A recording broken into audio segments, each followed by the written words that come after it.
Pirates and Phillies for the final game of the interstate rivalry. Brandon Cumpton got the start for the Buccos after getting promoted from AAA Indianapolis after Vance, Worley, and Francisco Liriano both went on the DL with fractured wrists. The Phillies didn't waste any time to strike first, as in the top of the first with a runner on first and 2 outs. Ryan Howard hit one to left field corner, and Jason Kubel couldn't handle it, and Jimmy Rollins, the old veteran, scored all the way from first base, as Ryan Howard got things started off with an RBI double. And in the top of the third, Jimmy Rollins got himself a hit as he slapped it in the left center gap. And this time, he scored somebody all the way from first base himself. And he got himself a double. And all of a sudden, it was 2-0 Phillies. And then, later on the top of the third with 2 outs, Dominic Brown came up with runners on the corners. And he clobbered one off the right field wall. And Gregory Polanco could not handle it, as that scored 2, and it made it a 4-0 Phillies lead.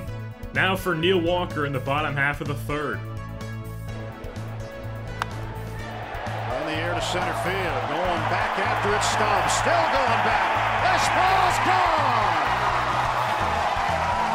A home run for the Pittsburgh Kid.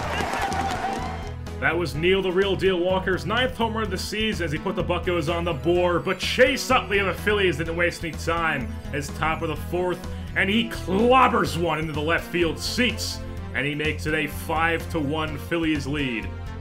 But then, the Pirates wouldn't give up, as in the bottom half of the fifth, Sweet D, he showed some power as he hit a line drive shot into the right field seats, and that made it a 5-2 ball game. D. Gordon's 2nd home run of the season, but the Buccos just couldn't catch a break, as in the top of the 8th, Ryan Howard was showing flashes of an old self as he clobbered one into the right center seats, and that made it a 6-2 Phillies lead.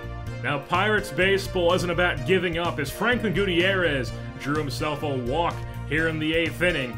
And then D. Gordon came up with a runner on first, and he slaps down a drag bunt. And when Sweet D lays down a drag bunt, he gets himself on base. Runners on first and second with no outs for Gregory Polanco.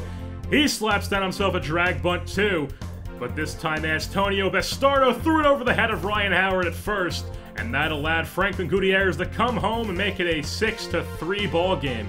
Pick things back up in the bottom half of the 9th. It's all or nothing for the Buccos into the 6-4 Phillies lead, and Jason Kubel slapped one down the left field line. Dominic Brown had some trouble with it, and that allowed Kubel to slide into second for a leadoff double, and that's just what they needed, as with 2 outs, Trevor Plouffe came on as a pinch hitter, and you could kiss it goodbye. Trevor Plouffe ties the ball game up with a bottom of the 9th home run, but that wasn't all they needed, as they had to go to extra innings, and in the bottom of the 10th, Pedro Alvarez grounded up the middle.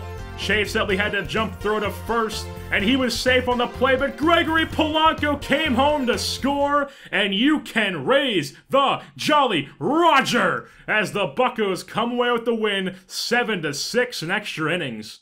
Neil Walker connected for his 9th home run, Trevor Plouffe for his 13th, D. Gordon for his 2nd. Brandon Cumpton had an awful day, only pitching a measly 3 innings while giving up 4 hits and 4 earned runs and walking 2 batters as well. On the Phillies side of things, Chase Utley connected for his 12th homer of the year and Ryan Howard for his 8th, while Kyle Kendrick picked 7 solid innings, only giving up 4 hits, 2 earned runs, 2 walks, and 3 strikeouts on the day. And with that being said, we'll wrap things up here in the studio. Don't forget to tune in next time here on WZKY for the next edition of Pirates Baseball. It's scratching on the wall, in the closet, in the halls. It comes away again, I can't control it. Hiding under the bed, in my body, in my head. Why won't somebody come and save me from this? Make